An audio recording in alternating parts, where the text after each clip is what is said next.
There's always problems with airspace, and in particular there's problems with Class E and G airspace. It's a special emphasis area within a lot of the FAA when they're doing testing, because the reason the students don't know it is because the flight instructors don't know it. So, and we're going to see. So let's start off with what we know. What everybody knows, Class Alpha. 18,000 feet, it ends where? 60,000 feet. What's above it? Class E. E again. Right? Oh, really? Yeah. Class Echo all the way to infinity. Around Mars, Class Echo, right? Just so you know, they didn't say planet, so I think within 1,200 feet of the surface it might be Class Golf. Unregulated. Right? So, okay, that's fine. So we had to record an instrument rating, things. So Neil Armstrong was instrument rated, clearly. Yeah. Class B. It's this blue stuff, right? Which we know. It's here. It has shelves. So we say that it looks like an upside down wedding cake, which is fine. We just draw it first.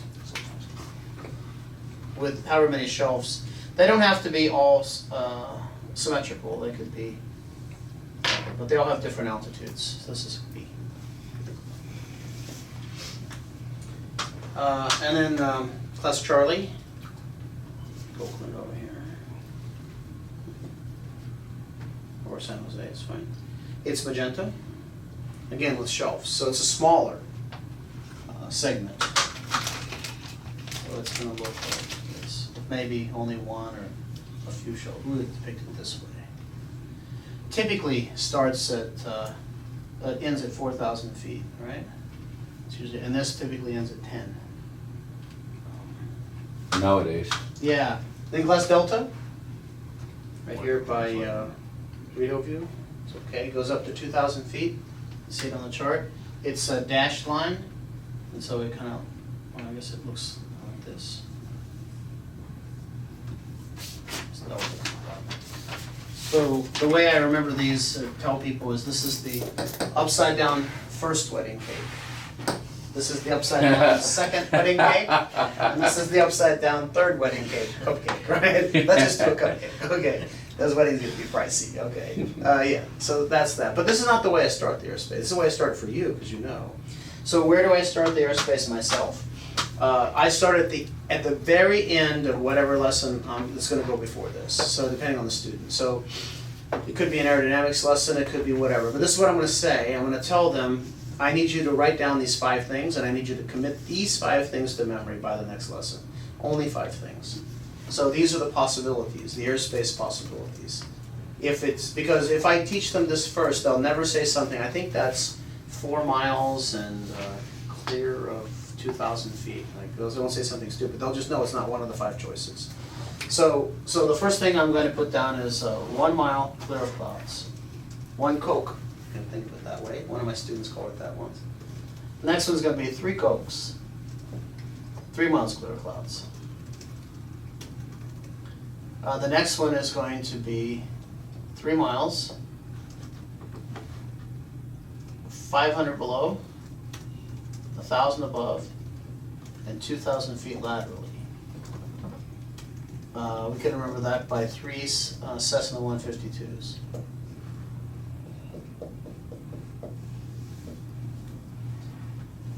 The fourth one is 5 miles, 1,000 feet below, 1,000 feet above, and 1 mile around. And we call that 5 all ones. It's a mnemonic. And finally, the last one is 1 mile, 500 below, 1,000 above, and 2,000 laterally. And that's 1 Cessna 152, to remember. So these are the 5 cases. There isn't any other case. So constraining it that way in the beginning sets out the cloud clearance and visibility rules. In the second lesson, I'm going to only use the chart, and all I'm going to do is identify airspace. I'm not going to attach any cloud clearances, visibilities to it. I'm not going to put any equipment, nothing, speed limits, nothing. It's just going to be, I'm going to point to places on the chart, train them first, point the places on the chart and ask them what kind of airspace they're in. And they need to parrot that back without much hesitation. When they can do it without hesitation, they know it, without minimal hesitation. So I would teach them things like, let's go to the Central Valley. I would show them Class B here, right? And I would say these altitudes are in hundreds of feet. So Class B here goes from 600 to 1,000 feet. And over here it's 4,000 to 10,000. And this one's surface at the airport, surface to 10,000. And if we look at the Class Charlie for any one of these segments, 1,500 to 4,000, you sort of get that. So that's easy enough to teach the Charlie and the Bravo. And then I'll go out to the Central Valley to do the rest of it. So we'll move out over here. Okay, so this is Class Delta, easy to teach because it's usually a cylinder, a circle. And it's dashed cyan, goes up to 2,600 feet. And then there's a couple other cases. First is when you see magenta feathered vignette shading inward. It gets lighter as it goes inward, like here. Inside of that, Class Echo starts at 700 feet AGL. So that means the airspace is Class Golf, uncontrolled, until you get to 700 AGL. So, and that's above ground level. So if the hills go like this, then the airspace goes the same, right above ground level. Outside of that, on the hardline side of this, then Class Echo starts at 1,200 feet. Now, how do I know that? Because the legend says it. And let me tell you how the history of this went. This helps put it in perspective. If you were flying in the mid-'80s, which is where I started flying, 1984, I was wearing parachute pants and listening to the Bee Gees. And Culture Club, right? I guess, right. Okay, but if you were around in the 80s, you would have noticed on these charts something different. And what you would have noticed is every place they had this magenta shading going inward, they had blue feathered shading going the other way, on the other side of it. So to indicate to you that Class, at the time, uncontrolled air, or whatever it was, started at 1,200 feet. But then they said that really clutters up the chart a lot, because every time we put this, we got to put blue stuff over there, and we lose, you know, it starts getting cluttered, right? So what they did was they made a note on the chart. And the note on the chart says Class E airspace exists at 1,200 feet unless otherwise designated above in the legend. So if it's not designated any other way, it starts at 1,200 feet. So I don't know if the legend is on this chart. I don't know if they publish it here. I think they just chop it. So I think what you can do, We can go to the chart supplement. Get it. match, no, so if you go to map touch action, go to your settings. Okay. Like the settings on the top. Where is it? The gear. The gear, Yeah, okay, I got it now. the cogwheel, Okay, I if you see. touch that, and you go down, say map touch action, and then you say bring chart to front of legends, then you get This the, other one, sorry. Let's do that. I didn't see this right again. the last one, I think. Yeah, it's the last one. Yeah. Okay. Third Yeah, one, we yeah, want there the you go. legend. And then, so if you touch it, then you get your legends there on the side. So it's actual On the section. side? Yeah, where it is in Oh, the I see actual it's section. here. It's here. Nice. Okay, that's good. That's a new feature. I don't know about that. Okay, so let's look here. So then you can see it's right here. This is the chart legend. Class E airspace exists at 1,200 feet AGL unless otherwise designated as shown above. So then these are the ways that they could designate it otherwise. Another confusing part is this. So if I show people this and ask them what that means, they'll say that means Class E exists at 1,200 feet AGL. And that's the end of it. But it's more than that. Class E exists with a floor of 1,200 feet or greater. Could be more than that. Above the ground that laterally abuts Class G airspace. That's a really important part. Because the words there aren't talking to you, right? Here's what it means. You're only going to see that shading if on this side, the hard side of the shading, there's Class Golf from the surface to 14,500 feet. There's no Golf above 14,500. So it means they're only going to show you that if there's Class G on the other side that starts at the surface and goes all the way to 14,500 feet. Otherwise, this note on the chart takes care of it anyway. It would have taken care of it. So let's move over and see what this means. So let's move all the way over here. So here's some Class Echo with a floor of 700 feet AGL. And over here is 1,200 because there's nothing else to indicate that it isn't otherwise. Another way of justifying why this is true, because students sometimes have a little trouble with it, is you say, what are these things? These things are airways. Are airways what class airspace? They're class echo. They start at typically 1,200 feet and they go to 18,000 feet, right? And they're 4 miles wide. If this was Gulf in here, they would have had to build a channel with that around it to make it class echo. But because they didn't, it implies this class echo there anyway to begin with. That's just another like tool, right? To get it in people's heads. So let's. So yeah. before you had GPS, Mhm. how do you know you're going to the magenta area? Just your approximation of it. I see. Fortunately, the rules don't. The only thing that changes is cloud clearance and visibilities, maybe, but there's no regulatory requirement for communications. So let's look over here. Well, Yeah. actually, but one's controlled and one's uncontrolled. So for IFR, Yeah. Mm-hmm. it is. No, IFR, you don't care about the cloud requirements, right? Well, you can't operate IFR and control airspace without a clearance. Yeah. Sure. So then it would tell Oh, I you what see. altitude. Yeah, you'd have. Yeah, to be it's interesting domain one that you controlled. mention it, because most country, for this country, called the transition altitude, the altitude at which you, class Gulf becomes echo, is either 700 or 1,200 feet typically. But in most of Europe, it's way higher than that. So in England, it's typically 3,000 foot. So it means I can operate IFR in class G below 3,000 feet and did it pretty much every day. I would fly IFR not talking to anybody, so radar service. I get a radar service, but I have to take care of my own clearances through airspace and this and that to do it. And I just dead reckon, or I would pick up VORs and go around in the clouds, right? Because I didn't need to have, but here it doesn't work because there's granite, big mountains. In the southeast of England, there's the Wells Mast. That's all there is to hit.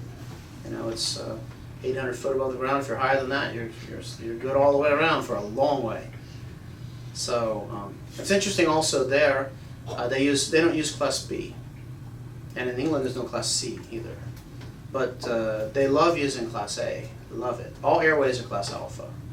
So there's a channel you see on the chart. So you can't just join an airway, you can't fly through one of these. It'll be class A, you gotta get below it. The other thing is if they want you to stay out, like around London, the London TMA, it's class alpha to the surface. The only way you get in there is on an IFR plan. So there are different ways of precluding you. But let's look at these a couple of these nice special cases. Do all airports have controlled airspace around them? Untowered. No, non-towered airports like this one is at Bishop, right? This is Bishop Airport, it's But it magenta. has Class E, which is This controlled. has class E to the surface Right. because of this ticked magenta line. If Well, I it guess didn't my have real that- question is do all airports have Class E No, or around them. above? Around No, them? we can look at that, right? So there'll be an example of that. Like here's one. Okay.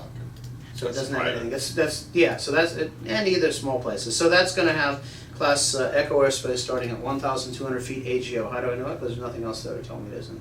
So But some let- of the smaller uncontrolled airports, what's the reason for having Class E? Like or for here, above? that's for an instrument approach. Okay. It's to allow keep the pilots on the ground from launching. Because most non-precision approaches, typically about 800 feet or so, so they're gonna bring this down to 700, so the chances of you flying out of a cloud and seeing a VFR pilot aren't gonna be too high. So the configuration of each of the like Yeah, all so those this classes is the instrument E approach, is like the- right here, this is the final approach course, that keyhole thing. Okay. So this may mean over here that it's circle to land, or that it has maybe from 2 or 3 more different ways, it could be. And if they need to constrain any of the lower, they'll drop E to the ground, which they did here at Bishop. But now have a look here. We said 1,200 feet or greater, this blue shading meant. So here's a case where we have the blue shading, and you have this zippered line, like a little zipper. And you have whatever over here, another zippered line. So, do you see the number here? This means that class Echo starts at 12,500 feet. Below it is class G. Now why, we don't know, but that's the reason. On this side of the shading, which is the hard side, the only time you ever see this is if it laterally butts class G. So this part is from the surface to 14,000 feet. Until you're able to find some place where it's not, which would have another zipper line or something. So we can look here, again, shading going that way. Class Echo starts at 10,500 feet. Below that's class Golf. 9,700 feet in this mess over here. 7,700 here. There's another one down here. 10,500 in this thing.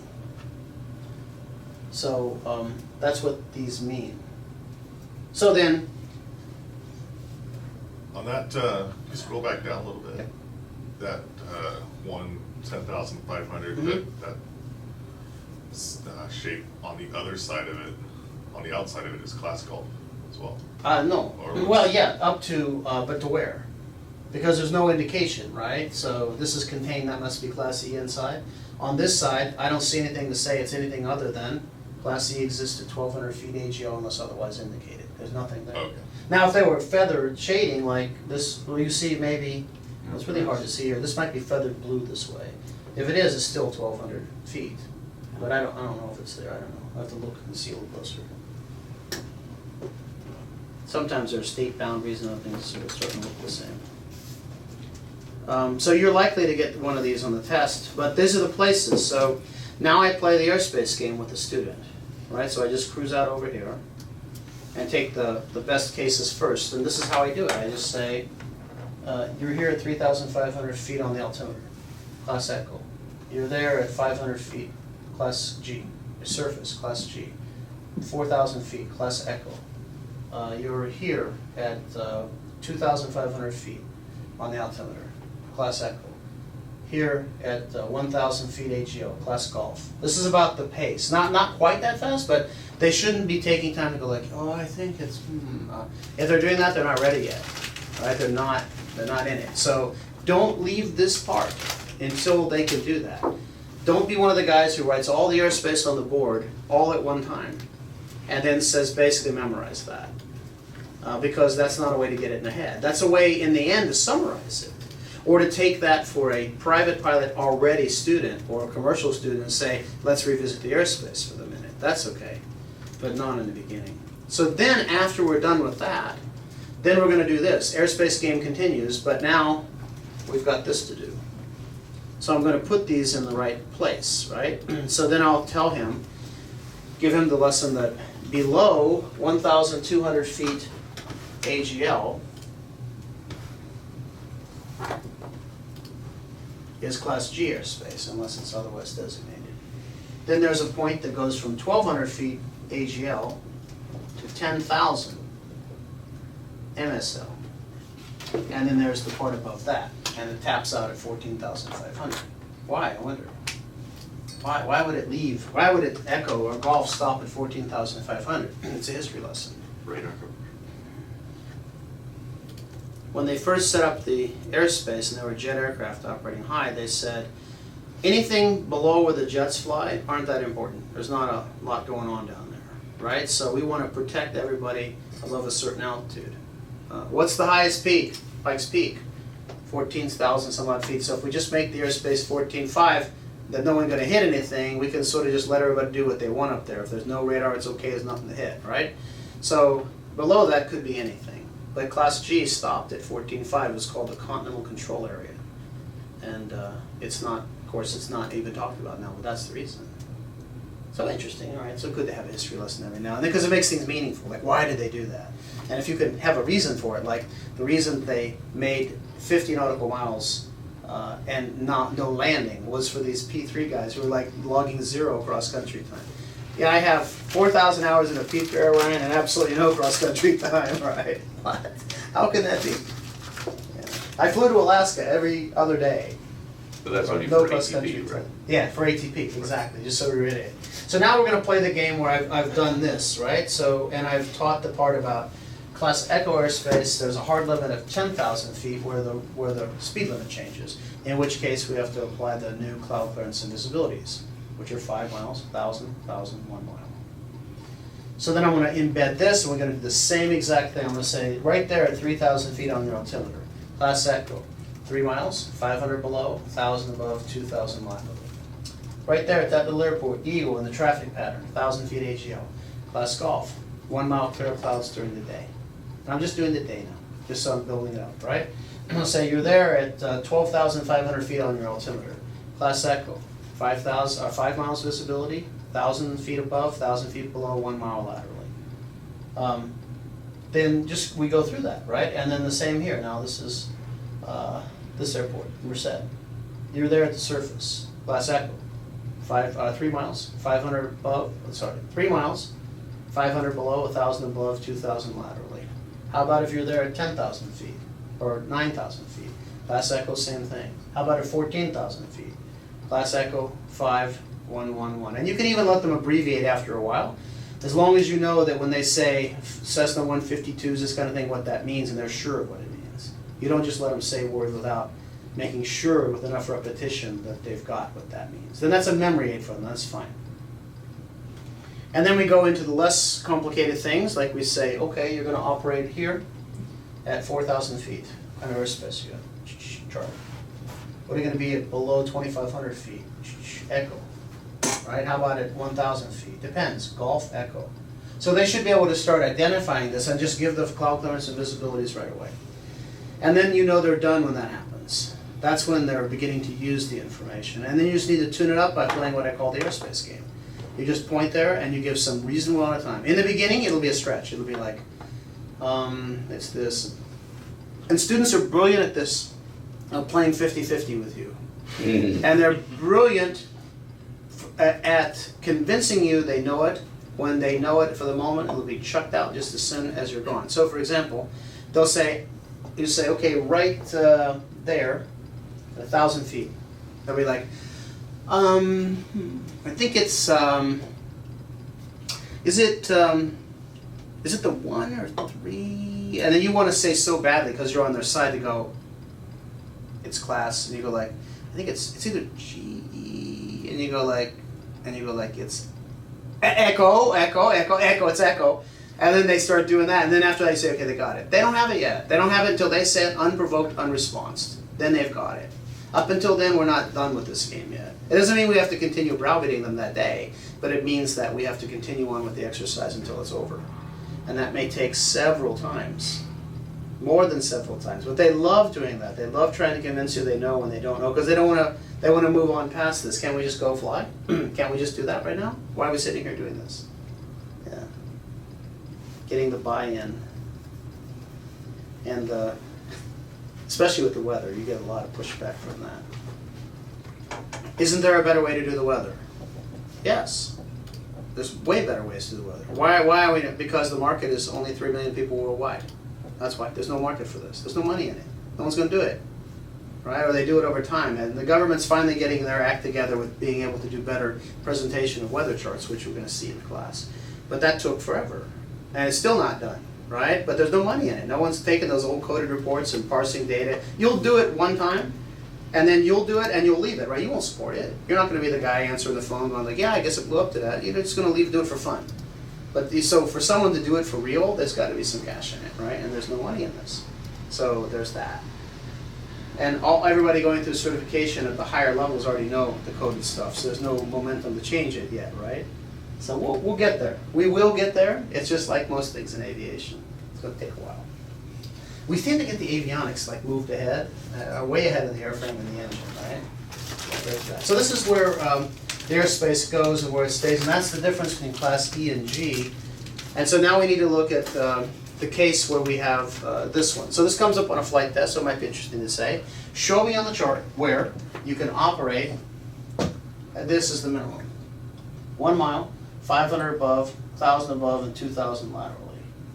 So where is that case? So we know that below 1,200 feet it's 1 mile clear clouds. Yeah? And within Class G, between 1,200 AGL and 10,000 AGL, that's the case. That's the only case. This is, and we all said just during the day, so we haven't talked about night, which we're almost done with. So the only place we can do that is over where we were. So here's Class Golf starting from the surface to 12,500 feet. So let's take a look at the ground. It's 3,000 feet right there, right? You see it? 3,000 feet right there.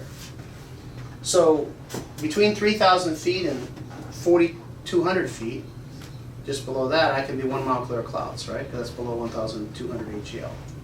So far, so good. If I'm above that, let's say I'm at 6,000 feet.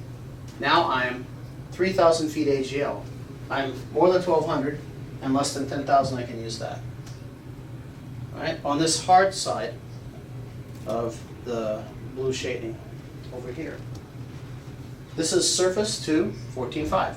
So if I'm here, which is over a pretty low ground, less than 1,000 feet, between 300, 400, and then 1,200 above that, it's a mile clear clouds. Above that, up to 10,000 MSL, 1 mile, 500 below, 1,000 and 2,000. What about there at 12,000 feet on my altimeter? Now it's G still, but we're above 10,000, right? So it's 5,111. Anything above 10 is 5,000 feet above, 1,000 and a mile laterally, no matter. So that's a nice thing to know. Above 10, it's 5 all ones. Now let's look at night. What's the only airspace that changes day or night? Golf. Golf.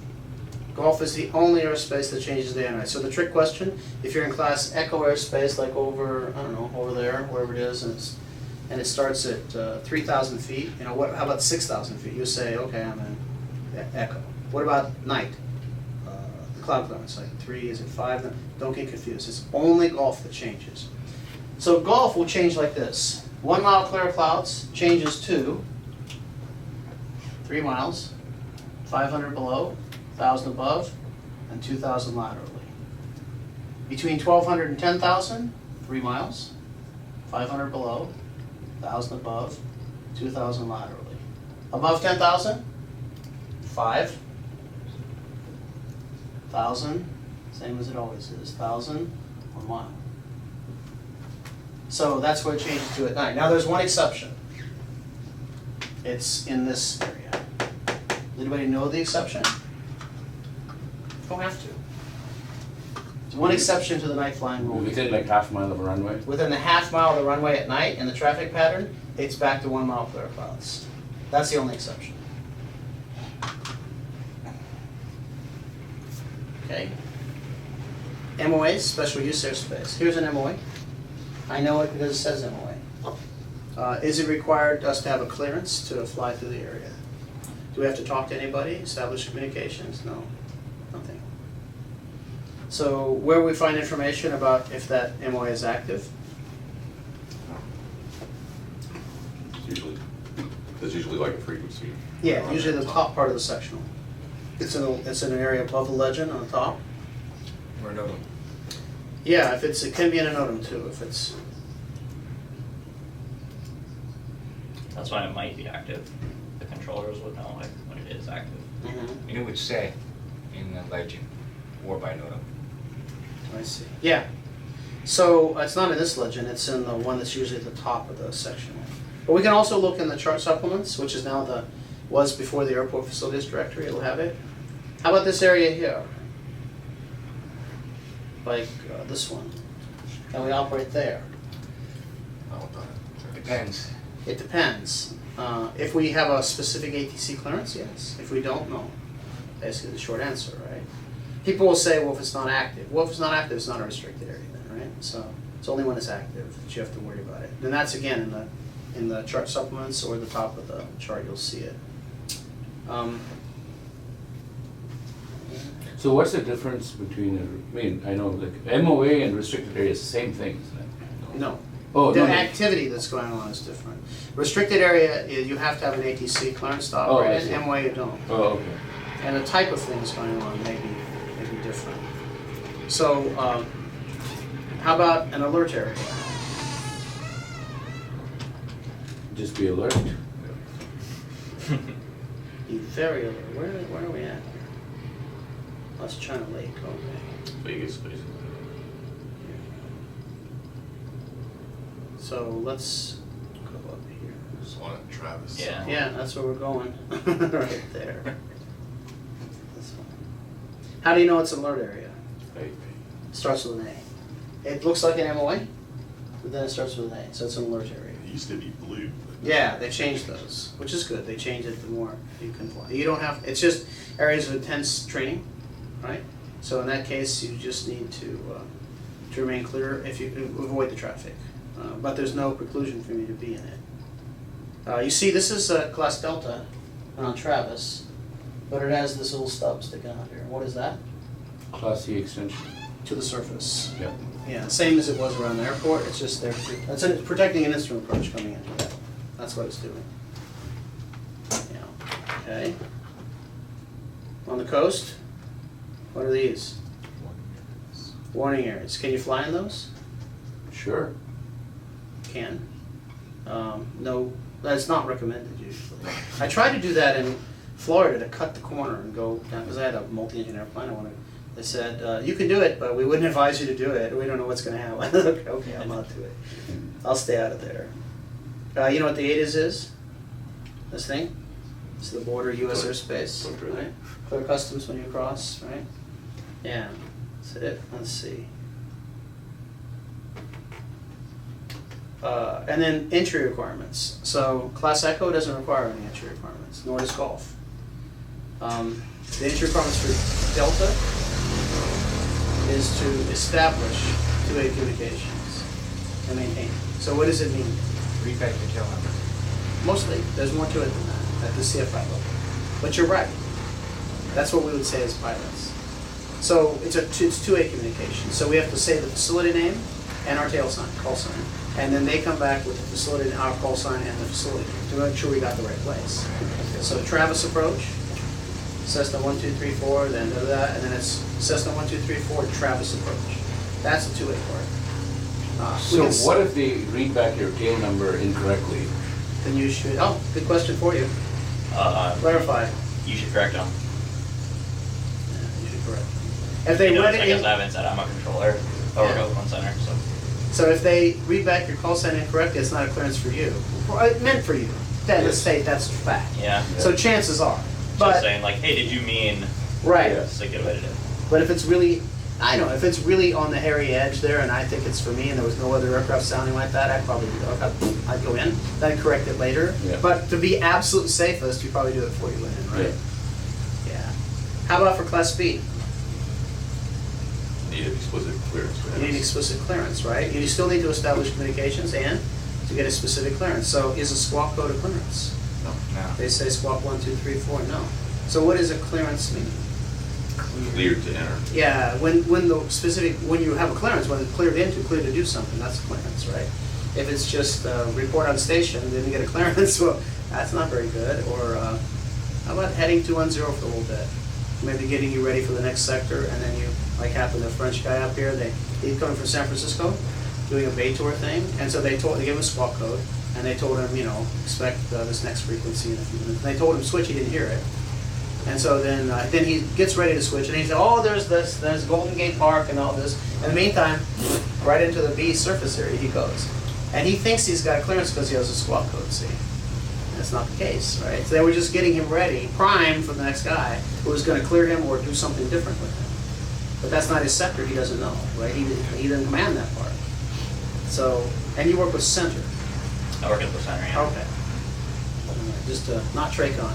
No. Which center? Oakland Center? I work in the north area, so it's like half high altitude, departures going east, airspace high altitude over Reno, and then half low altitude, so sectors like 40 and 41 over Napa, Santa Rosa, that area, and then 42 over like Redding, Chico, Red Bluff. Okay, That that's goes. pretty big area.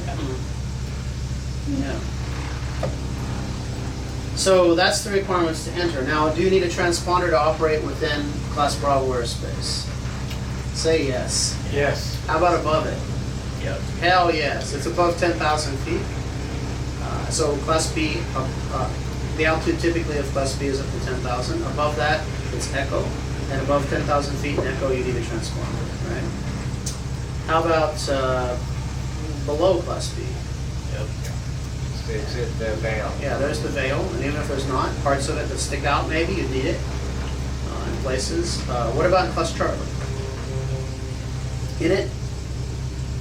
Everybody says yes? Yep. Yes, that's correct. How about above it? Yes. It's just required above it. How about below it? Negative. So, I don't understand that part. So without the transponder, they don't know what altitude you're Right. operating at. So you could be operating above and turn off your transponder, and later when they get you, say, no, it's below, and how can they tell? You can't. So I think it's an idiotic rule. On primary radar, they can't tell. Yeah, okay, oh, yeah, okay. You know, it's just a blip, right?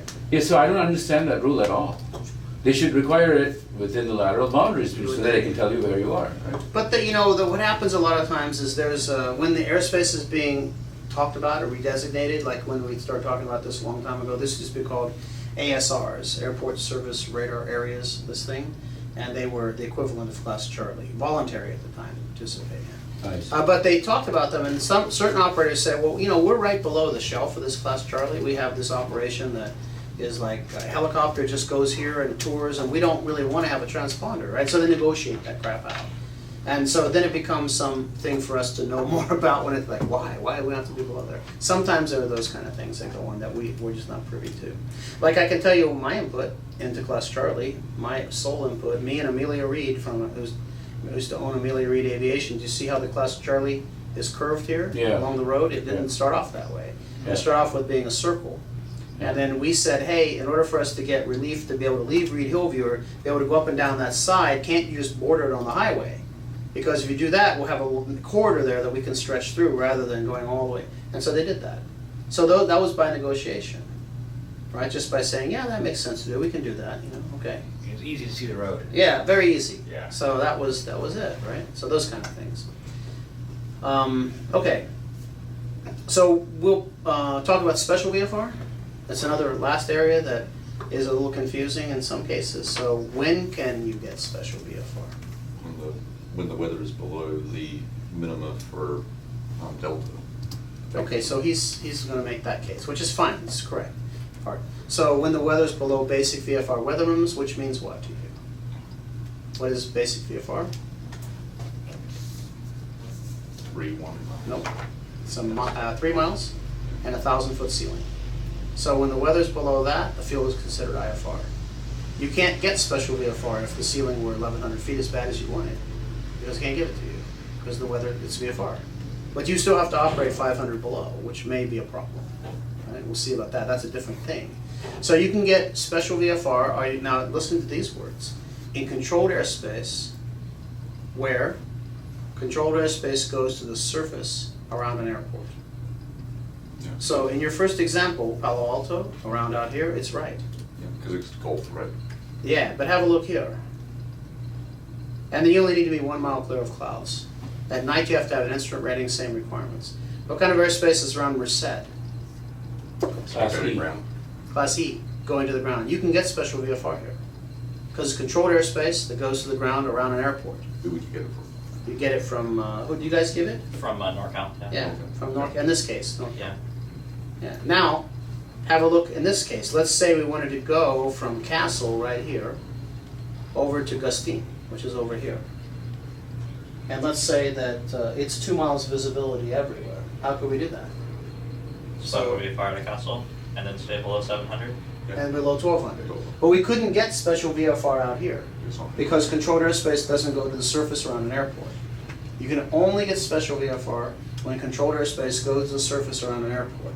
Controlled airspace can be B, C, D, E, just not G, right?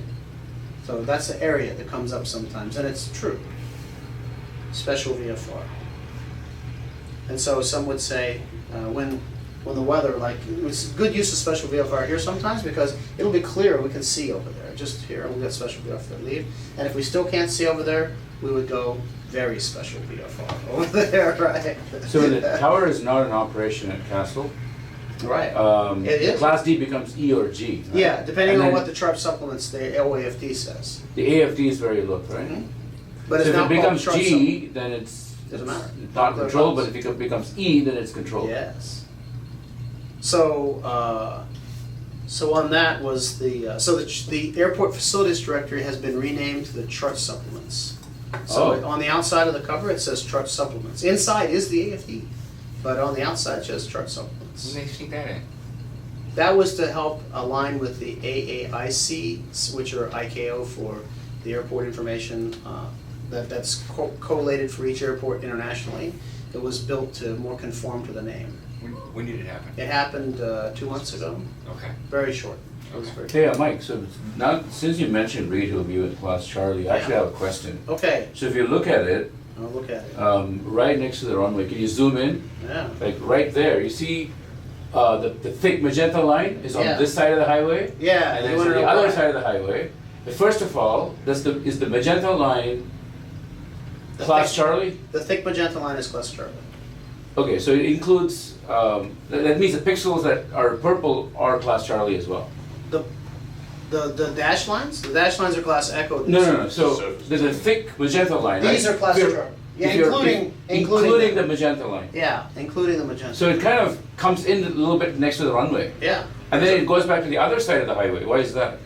It's only, so they would tell you, it's, on the chart, you could read it that way, but when you think about how the chart is made digitally, the color is just there to help you identify where the boundary is, but the actual boundary itself is an infinitesimally small line that defines some data points, right? The only reason that we see the line being big is because we need it to be able to see it with our eyes.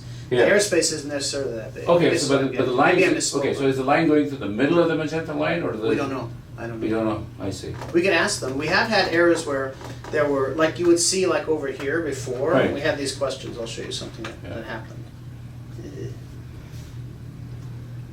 Catch up, please. Where the Class C veil didn't sit directly on top of the edge of the end of the Class Bravo for San Francisco. So in a few charts ago, some number of charts ago, you see the veil that's here?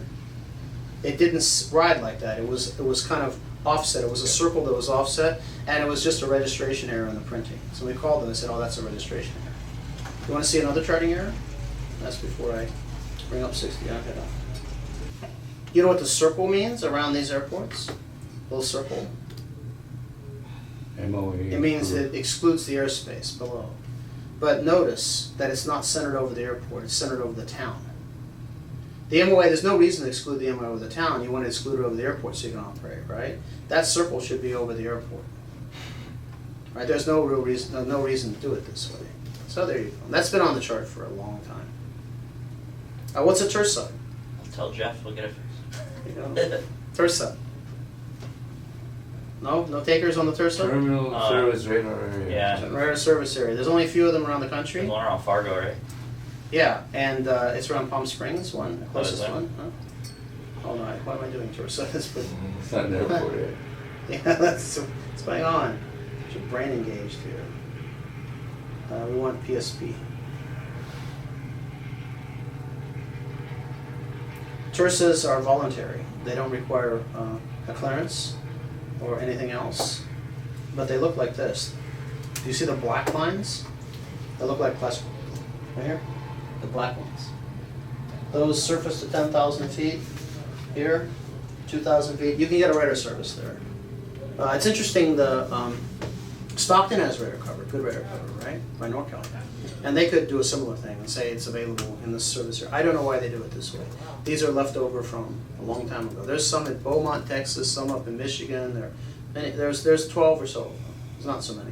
But they're good test question fodder, right? Have you really got yourself into the airspace far enough?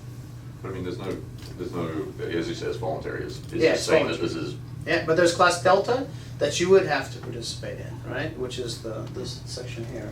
but I mean, the TERSA's not TERSA's dissimilar to not- like an approach chart that says radar required, right? No, So no, no. what's, it's like It just agency provide flight a radar following service. maybe? Yeah, to provide a radar service to you, that's it. My understanding is that it's like the controllers have specific requirements to separate planes differently depending on the like category of like airspace they're in. Oh. So in Charlie they can separate them differently than like an Echo. Well, VFRs, the IFR separation is always the same everywhere, but VFR separation. So like in Tersas, the VFR separation is the same for participating aircraft as it is in Charlie. Oh. So you can fly just through non-participating and do whatever you want. But if you are getting flight following, then they're going to separate you like And you have to follow what they say. And you have to do that no matter where you are. You have to, if you're given Even if you're flight instruction. following in Gulf airspace and the Yeah. controller tells you to do something, you have to do it. You can say, I'm just going to squawk VFR and then do whatever you want. But Okay. if the controller tells I you to do see. something, you have to do it. Okay, we're up on the break. We're going to do another interesting part, the airman certification standards next.